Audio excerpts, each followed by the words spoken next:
Hello, my name is Adnan, PhD student from University of Göttingen, Germany. I would like to present short poster presentation on the Third International Congress on Cocoa, Coffee and Tea on 22nd to 24 June 2015 in Aveiro, Portugal. The title is Prediction of Moisture Content in Indonesian Green Coffee Beans using Near-Infrared Spectroscopy and Multivariate Analysis by me, myself, Adnan, Dr. Dieter van Horsten, Dr. Daniel Morline, and Professor Elke Pavelcik. The introduction. Moisture content is one of the most important quality parameters of green coffee beans.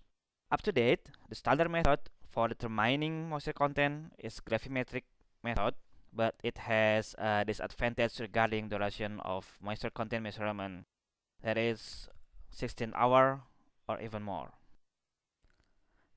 As you can see on the picture, there are a lot of coffee bags on the storage. It is normal that farmer and trader deal with a lot of coffee bags for each transaction, and they need to determine the moisture content of the green coffee bean, and that would consume a lot of time if they're using the standard method. So they need an alternative method to determine moisture content. If you don't know the moisture content of your coffee sample, probably you don't know how much money that you spend to buy the water instead coffee. And the trader needs the moisture content as fast as possible. So the transaction could be done as fast as possible too.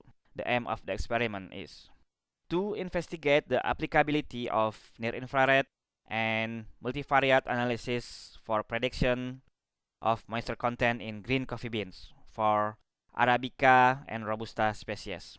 Materials and method.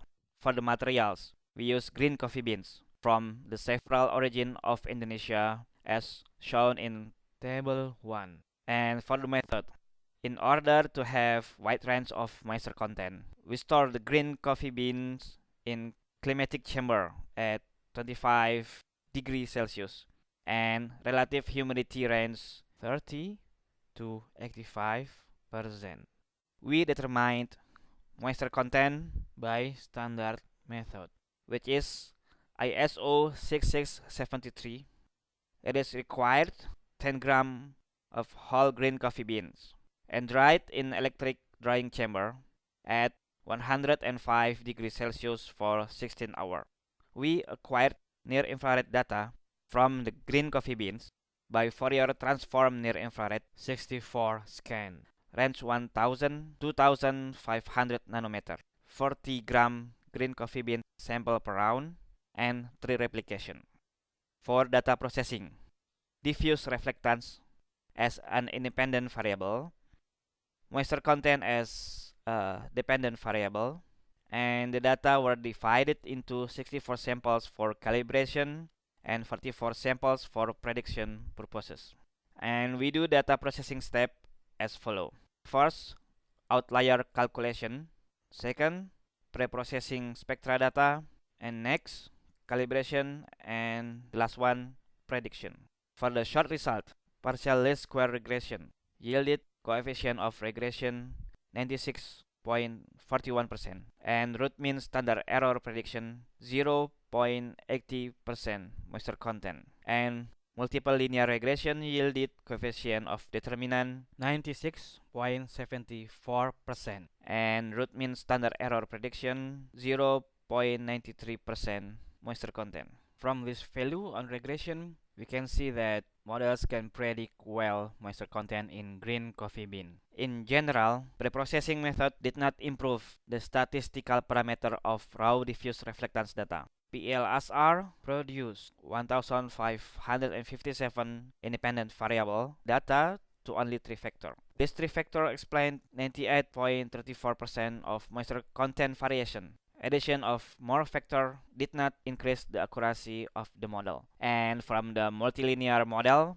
there are 7 selected wavelengths which highly correspond to moisture content. Open the possibility with selected wavelength to replace full spectrum of near-infrared instrument. Limited light resource emitted on selected wavelength are potential to reduce near-infrared instrument cost compared to full wavelength near-infrared spectroscopy. Multiple linear regression yielded statistical parameters similar to part least square regression. PLSR, MLR, and ISO 6673 yielded 0.42%, 0.45%, and 0.18% bias respectively.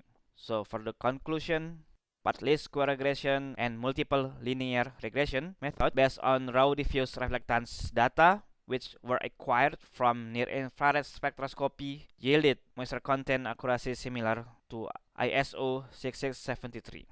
And the models can be applied for both Arabica and Robusta species. We would like to thank Ministry of Agriculture of the Republic of Indonesia for granting the scholarship, University of Göttingen, Department of Crop Science, Division Agricultural Engineering, and Division Quality of Plant Products, Department of Animal Science for providing laboratories and facilities. And thank you for watching.